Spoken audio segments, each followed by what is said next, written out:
You know, the feel of the 825 Pro really takes what the 800 Pro had to a whole nother level. Through our harmonic impact technology, we did a lot of dialing in on certain frequencies, especially the top line. The top line is something that always, it's tricky how it's going to vibrate, and that's something that can really affect the feel of a golf club, even though you think it wouldn't. So with the 825 Pro, we were really conscious of how that top line would vibrate, so we reinforced it, and then we went back and actually thinned it out by putting a bevel across the top. The great thing about the 825 Pro really is the look of it. From behind the ball at address, it's very clean, looks gorgeous, and from the back, it's a big cosmetic upgrade from the 800 Pro. It just looks solid, looks thick, it's got a lot of forgiveness built into it, and it's a club that I think is going to perform for a ton of people. One of the main changes we made on the 825 versus the 800 Pro technology-wise is we switched the type of milling we did. On the 800 Pro, we actually milled the back of the blade. What we did there was to try to increase the COR a little bit. We weren't really focusing too much on launch.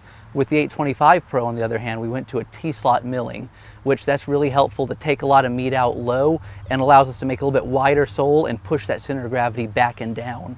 One of the first things you'll notice about this club is the top line, actually. If you hold it like this, you can see there's actually a 45-degree bevel across that top line. What that did is a couple things for us. It allowed us to beef up that top line in terms of actual measured thickness from the face, and that helps us have a more rigid top line, actually gives it feel a little bit better. But at the same time, especially a pro level guy doesn't want an overly thick top line. So that 45-degree bevel on there makes it look very skinny at address. So you get the benefits of a thick top line, but the look of a thin top line. Right now I'm holding a 4/6 and a wedge of the 825 Pro.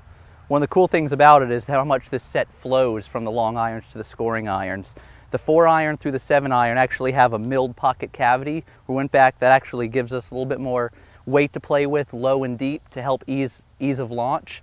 So 4 through 7-iron have that, and then when you get to the 8-9 wedge, they're very compact. That's something, especially compared to the 800 Pro, we made them even smaller. Shorter from heel to toe, smaller head. There's no milled pocket cavity because you don't really need that aided launch in the short irons. So you'll see the flow throughout the set. Actually, the head length from the 4-iron down to the wedge shrinks a lot more than a normal set would.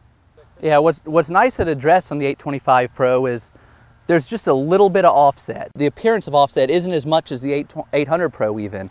It's a very clean look at address, and the top line looks really thin. It almost, you could fool a lot of people, whether this is an MP or a JPX golf club, by looking down at it.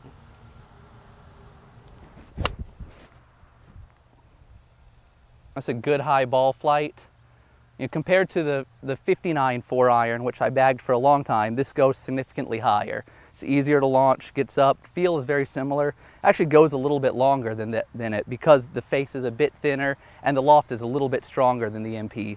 But in terms of comparing it to something like the MP-H4, it's actually very comparable in terms of forgiveness. You know, this actually doesn't quite launch it as high as the H4 because the center of gravity is not quite as deep, but because it's not as deep, it's actually going to be a little bit more workable with this one.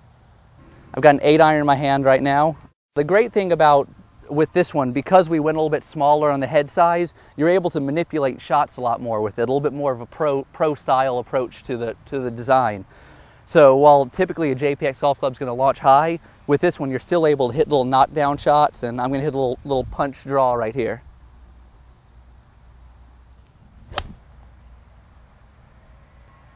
So it still has the feel, but you're able to, because of the smaller head size, you're able to get it to turn over, and the head doesn't really try to take over control where that ball is going to go. Yeah, the 825 Pro I wouldn't quite put in the hands of a beginner just yet, because it is a little bit more compact. It is a slightly demanding golf club, even though it's in the JPX range. With the 825, you're going to have all the added forgiveness you can get and even more ball speed. So with this, really, I wouldn't quite put it in a beginner's hand, but this is great for the player who's really interested in fine-tuning their game and working hard at it as almost a grow-in club, because there is forgiveness built in, but it can still benefit you as you lower your handicap. Every year when we launch new products, there's ones that we think are going to be our runners, that are going to be our best products for the year. And really the 825 Pro, we knew where we were headed with it, and we thought it was going to be just kind of a tweak of the 800 Pro.